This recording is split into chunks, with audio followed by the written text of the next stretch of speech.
A história do seu pai, a sua história também, ela ficou muito conhecida no Brasil, principalmente recentemente, por causa do Narcos, que é o Wagner Moura, que é um ator brasileiro que faz o papel do seu pai no seriado.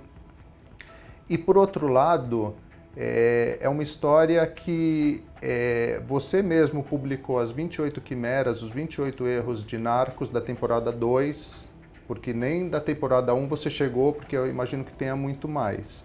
Existem alguns erros que são, assim, bobos, como, por exemplo, o time de futebol do seu pai, mas existem alguns erros que podem ser considerados graves, como, por exemplo, a participação de um grupo paramilitar como os PEPs, que são os perseguidos por Pablo Escobar, um grupo anticomunista, que no Narcos eles não têm envolvimento com o tráfico de droga, mas você deixa muito claro no seu livro que existe um envolvimento. Então, eu acho que como você enxerga esse material hollywoodiano sobre o seu pai, com tantos erros que, pelo que eu vejo, são graves?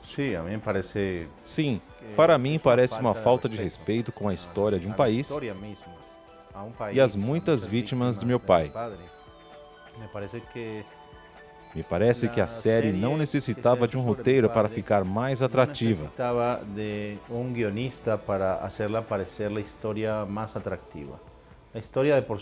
Somente a história verdadeira já tem muitas coisas para torná-la atrativa. Pode ser muito mais atrativa comercialmente que qualquer outra história. Agregaram efeitos especiais à história, mas para mim há uma clara intenção política por trás da série. A série Narcos é uma clara versão americana para cobrir os próprios pecados e a série Patrón del Mal é exatamente o mesmo, mas procurou cobrir os pecados do governo colombiano. O único fato que fica claro em ambas as séries é que meu pai é o único culpado. Parece que não há uma corrupção, parece que nunca houve assassinatos por parte do Estado, e bombas e massacres e sequestros, e tortura e desaparecimentos. Brilham por sua ausência esse tipo de história na história de meu pai. É importante contar essas histórias de maneira correta, pois elas formam parte também das desculpas que meu pai utilizava para ser tão violento com o Estado, para não justificar suas ações, mas para entender as razões de o porquê ele estava agindo daquela maneira tão violenta. E também existe um outro lado que eu enxergo no seriado. Você usa uma frase muito forte, que é: o único exemplo que meu pai deixou foi o caminho que não devemos seguir. E ao mesmo tempo, esses seriados, eles trazem uma certa glamorização, uma romantização do crime, do tráfico. Você enxerga dessa forma também? Absolutamente. O pior ingrediente que existe em ambas as séries é a glamorização.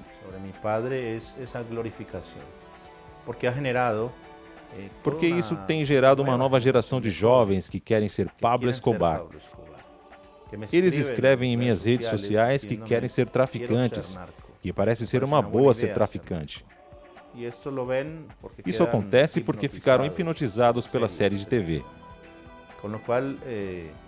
Eles me mandam fotografias vestidos como meu pai, usando o mesmo bigode, se portam como ele e ameaçam como ele. Dinheiro ou chumbo. São jovens de todas as idades e de todo o mundo.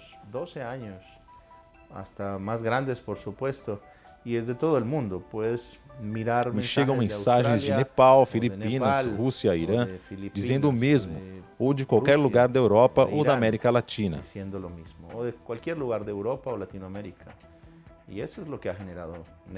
Foi isso que a Netflix gerou com a glorificação de um criminoso. Um adolescente argentino se disse fanático por toda a história e que tinha assistido todas as séries. se vio todas as séries, comprou todos os livros, leu tudo. Ele me disse que durante o processo, ele sempre quis ser um gangster, até que leu os meus livros e realmente entendeu a mensagem de que esse não era o caminho. O verdadeiro mensagem da história que é o caminho que não há que repetir, que não há que continuar. Os livros têm detalhes muito fortes, às vezes mais fortes do que as séries. Mas há uma mensagem clara de que esse não é o caminho a ser percorrido.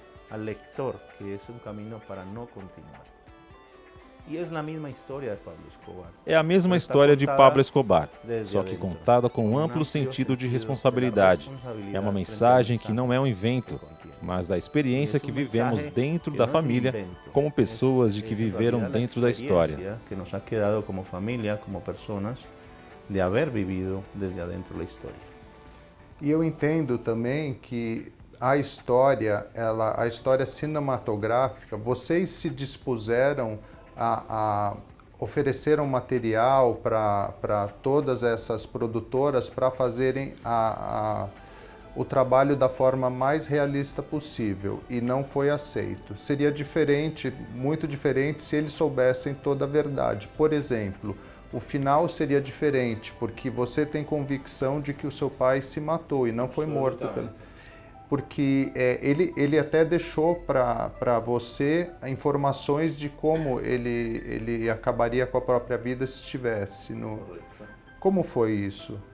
Bueno, pues fíjate que no solamente es cómo murió mi padre, sino que... Isso não é coincidência, mas justamente quem escreveu a série Narcos foram dois agentes americanos que perseguiram meu pai. São dois agentes da DEA que perseguiram a meu padre. Um nome que aparece na série é de Barry Seal. Esse nome é importante porque Barry era o único Pablo Escobar dos Estados Unidos. Barry Seal nas duas temporadas de Narcos, pues entonces yo me distraje en ese momento, pero no está el nombre. E é um nome importante porque Barry Ele era um agente da CIA e também era um informante de outras agências americanas.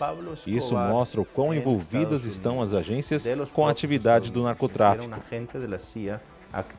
Para os americanos, o narcotráfico está desenhado de uma maneira tão macabra, onde só os latino-americanos são os responsáveis pelas atrocidades cometidas.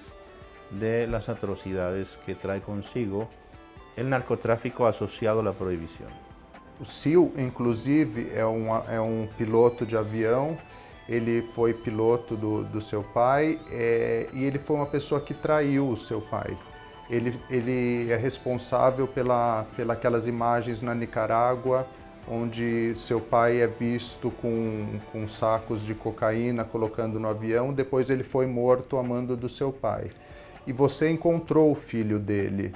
Ele passou por um problema com drogas, o filho dele, sim. E hoje vocês se reconciliaram. Isso me leva até a sua primeira manifestação em relação a fazer as pazes com o passado do seu pai, que é o Pecados de Mi Padre, que é um documentário seu de 2009, e ele foi feito onde você expunha claramente tudo de errado que seu pai tinha feito e tem uma mensagem pacífica onde você encontra alguns dos filhos vítimas do seu pai. Por que você decidiu naquela hora que era a hora de você se reconciliar com esse passado, pedir desculpas pelo passado? Creio que primeiro havia madurado, havia passado tempo. Primeiro porque eu havia amadurecido, tive a oportunidade de produzir um documentário sobre meu pai, para ter uma ferramenta cultural que deixasse uma mensagem para as pessoas. Cultural que me permitia acercar-me desde esse lugar às demais pessoas para deixar mensagem à sociedade. E isso tem que ver também com... Isso tem a ver também com a nossa saída do anonimato. Já não tinha mais sentido seguir escondido e também não queríamos ficar assim. Isso me ajudou a tomar a decisão de fazer o documentário. Continua sendo, não ha parado com o documentário. O documentário foi o começo.